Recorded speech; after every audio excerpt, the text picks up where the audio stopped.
और मैं पिछले 5-6 दिन से यहाँ पे हूँ किसानों के सपोर्ट के लिए, अपने खुद के सपोर्ट के लिए। और जो ये 3 काले कानून मोदी सरकार लेकर के आई है, सेंट्रल गवर्नमेंट, किसानों के विरोध में। अब एक्चुअली ये बात क्या है कि जहाँ पे बात है थ्योरी और प्रैक्टिकल की, मोदी सरकार थ्योरिकली ये चाहती है, किसानों को समझाना चाहती है कि ये जो कानून है, ये जो विधेयक लेके आई है, पारित किया है सेंट्रल गवर्नमेंट ने, ये किसानों के पक्ष में है। लेकिन हम प्रैक्टिकल लाइफ में देखें तो प्रैक्टिकल लाइफ में कुछ अलग ही होने वाला है। यदि मैं वर्तमान स्थिति की बात करूं तो आज भाई जब से मैं खेती कर रहा हूं और मैं सरसों और बाजरा बेच रहा हूं, मैं प्रैक्टिकल लाइफ में देखूं तो आज मेरे राजस्थान में बाजरे की जो कीमत है वो किसान 1350 से 1400 रुपये देने में मजबूर है। मेरे राजस्थान की जो मंडियां हैं वहाँ पे एक्चुअल में किसान तो फसल बेच ही नहीं सकता।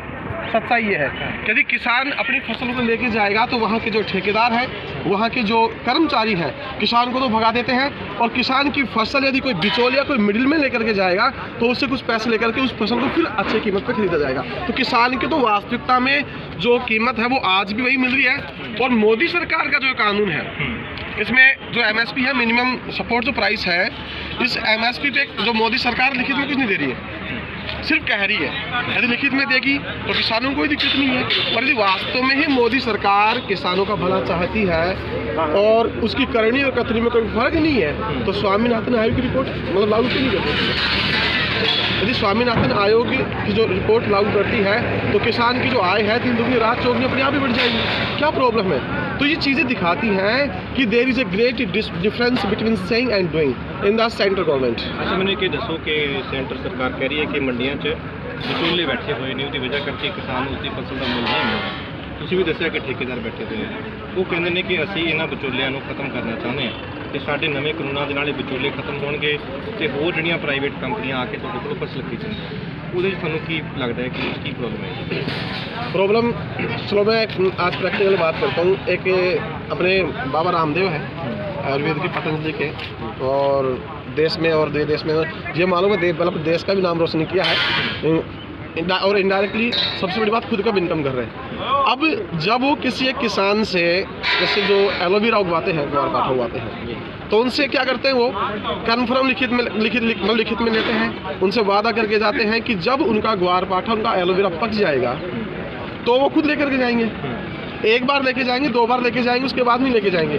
अब किसान जब उस ग्वार पाठे को उगाता है तो उसकी खुद की मजबूरी है कि उसको खुद को पहुंचा क्या है। क्यों? क्योंकि किसान नहीं पहुंचाएगा तो स्वाभाविक आसपास में ऐसे कोई इकाई नहीं है जहां पे उसको यूज में ले सके, तो मजबूरी बन जाती है। तो बाद में जो आप कंपनीज आप बता रहे हैं, जो भी जिसको भी टेंडर दिया जाएगा, वो किसान को इतना बाध्य कर देंगे। और किसान कौम ही ऐसी है, मतलब निस्वार्थ भाव से सीधी सादी बातों में आई जाती है, और उसको सच्चाई का पता कब चलता है?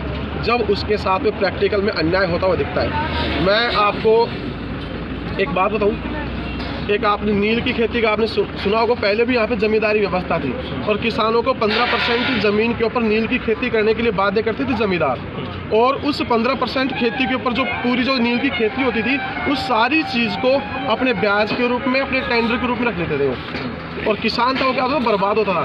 और याद करो, बिल्कुल आज जिस तरीके से किसान यहाँ खड़े हैं ना, उसी तरीके से चंपारण में महात्मा गांधी आए थे उस जमींदारी व्यवस्था को ख़त्म करने के लिए। और आज इन कानूनों के खिलाफ इनको ख़त्म करने के लिए किसान के रूप मतलब किसान आए हैं अपने खुद के जमींदार बन के, अपने खुद के अधिकारकर्ता बन के, और अपने संघर्ष की खुद लड़ाई बन के नहीं। और आप पूरे बॉर्डर पे देखेंगे, आप यहाँ पे देखिए, सिंधु बॉर्डर पे देखिए, आप कहीं पे भी देखिए, मेरे ख्याल से इन्होंने किसानों ने किसी भी राजनीतिक पार्टी का सपोर्ट अब तक प्राप्त नहीं किया है। अपनी लड़ाई खुद लड़ रहे हैं।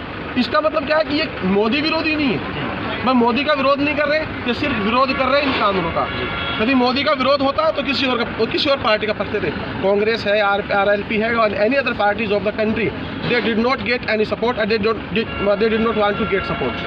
मैंने एक गल दसो कि लगातार ये प्रचार हो रहा है कि ज़्यादातर किसान पंजाब का है, जो अंदोलन कर रहा है पंजाब का ही किसान है, थोड़े बहुत हरियाणा के किसान है। तुसीं सानूं दसो कि कितनी गिणती च इत्थे राजस्थान के होर इलाकों के किसान आए?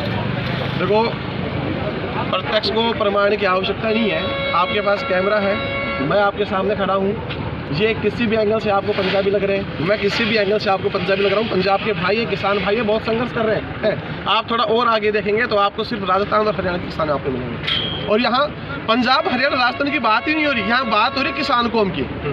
पूरे देश का किसान एक है, चाहे वो कहीं का भी हो, चाहे राजस्थान का हो, चाहे पंजाब का, चाहे हरियाणा का हो। हाँ, ये बात हम जरूर मानते हैं, इस लड़ाई को लड़ने में पंजाब के किसानों ने बहुत बड़ी भूमिका निभाई है, शुरुआत की है, और हम पूरे पंजाब के जो किसानों के भाइयों के साथ हैं। और जब तक कि ये संघर्ष खत्म नहीं हो जाता, तब तक पूरे देश के किसान इनके साथ रहेंगे। बहुत बहुत धन्यवाद। धन्यवाद, थैंक यू सो मच।